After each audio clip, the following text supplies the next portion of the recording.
Good morning, beautiful people. Adam Welch here with you on what is a weirdly brisk day in May.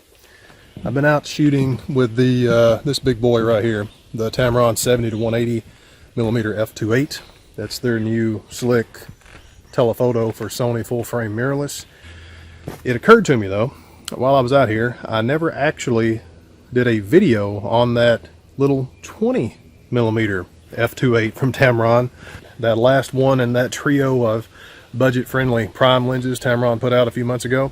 So we're going to save the 70-180 for another video, and instead talk a little bit more about that little 20mm and why it's a very, very interesting little lens, especially if you're trying to get away without spending a lot of money on a reasonably fast prime lens for your Sony camera. So I'm going to look for a nice little shady spot to hunker down and talk about that little 20mm.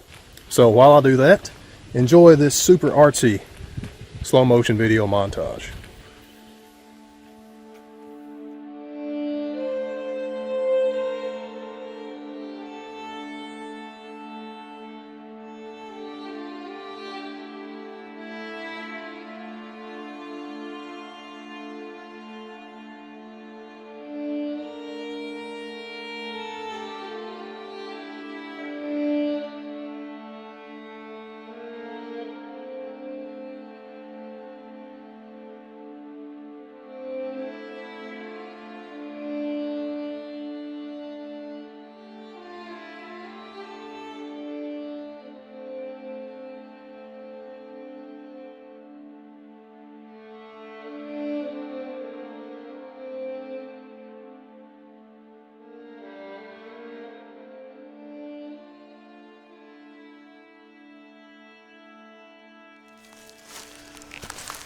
Alright folks, this is our guy right here, the little 20mm f2.8 Di3 OSD M12. Now I know that's a lot of letters.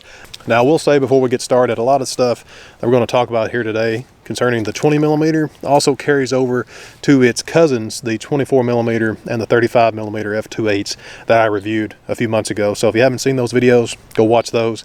And like I said, a lot of that stuff is going to pertain to this one too. So right off the bat, you will notice this lens is tiny. It's crazy small. All of these lenses in this new lineup of primes from Tamron that they're making for Sony, they're all 2.5 inches long. Seriously, they're tiny. This one is actually the heaviest of the three. It weighs about 7.8 ounces. I think that's like 220 grams maybe. That's less than 8 ounces, less than half a pound. Guys, you're really not going to notice this thing hanging off the front of your camera at all. That makes it absolutely fantastic for all-day carry. It's not going to strain your neck, and it makes for a really well-balanced, manageable lens to have on virtually any camera that you happen to stick it on.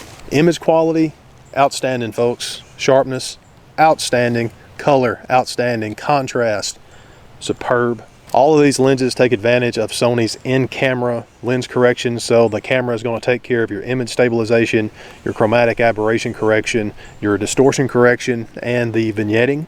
And since everything is done in camera, it makes for a very Spartan exterior to the lens. The only thing you're going to have on the outside of this lens is the writing and the focusing ring. Of course, this little 20mm comes with Tamron's excellent weather sealing. You have that gasket around the bayonet here, some gaskets inside the lens itself around the focusing ring, and it makes for a very, very, very robust lens that you can use in a lot of different shooting situations. One thing that we really need to talk about is the insane focusing distance on this thing. That M12, that stands for macro 1.2. This lens has a 1:2 magnification ratio. That makes it near macro. A macro is 1:1. Now, even though this isn't a true macro, it has a minimum focus distance of like 4.3 inches. So you can get ridiculously close to your subject with it. I actually have to take the lens hood off most times to get in without casting a shadow. I mean, take a look at this. I was shooting down here at the creek. That's a wildly close focusing distance.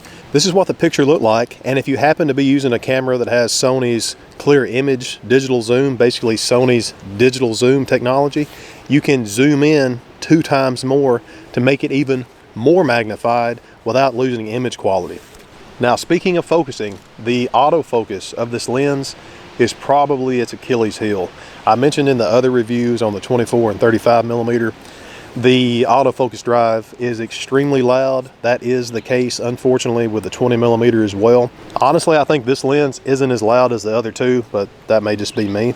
So what that means is you're probably not going to want this for video unless you're using a incredibly far off-camera microphone. It just has that clicking sound in there. The autofocus itself works great. It's very accurate, it's very fast, but like I said, it's also very loud. And one more thing to mention about the focus, if you're planning on using this for video, it does have a good bit of focus breathing. And what that means is it's almost an inherent zoom with the lens as you change focus from near to far, from far to near.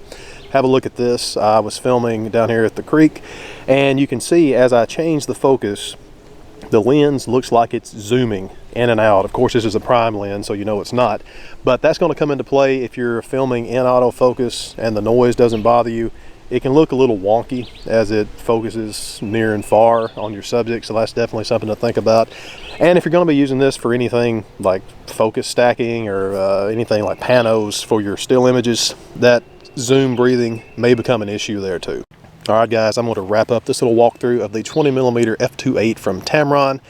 Excellent little lens. Like I said, it's less than 400 bucks, folks. It's extremely sharp. For that price and for that image quality, I can deal with the autofocus issues. Don't forget, I've got the review of that 70 to 180mm telephoto f2.8 Tamron just released for Sony cameras. That's coming up maybe the next week or so. So don't forget to come back, check that out. In the meantime, if you have any questions, comments, you know where to leave them. If you have any questions about this lens, please let me know, and I'll do my absolute best to answer those for you. Thanks so much for joining me again, guys. I am Adam Welch. Until next time, well, you know.